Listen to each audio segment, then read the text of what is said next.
In a normal year, this is not a river, but you know all the rain that's happened in northern Indiana, and most of it, whether you're on the Wabash or Tippecanoe or the White Rivers, it all eventually drains down to southern Indiana here in the Wabash River, and this is Wabash River bottoms ground. And so we're seeing the remnants of the water from up north from a week or two ago. And in front of you normally there's corn and soybeans being grown, but now with the river up, it was all planted, looked very good. Probably some of the best corn we had, but now it's all underwater, and most things you hope for better next year.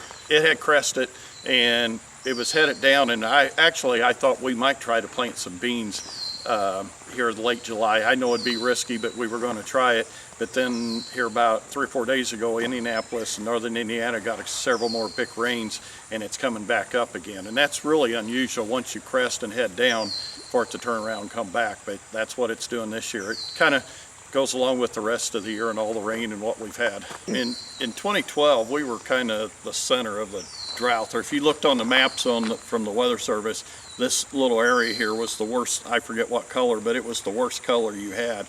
And there was a lot of corn that was 10 to 20 bushel corn coming out of here. So extremely dry from almost the beginning right on, and there was nothing. Now, this year we've had a lot of rain.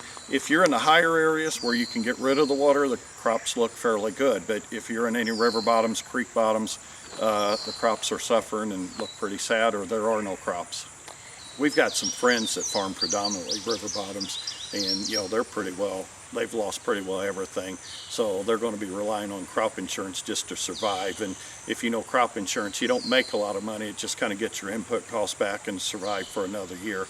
Now if you get into the higher ground, crops look good. If disease pressures don't kill us, they're looking fairly good. So if you've got a mix, they might be all right, but it's not going to be a banner year by any means for anybody. I think this is one of those years let's get it over and start fresh and hope for next year being better. For Brownfield TV, I'm Meghan Grebner reporting.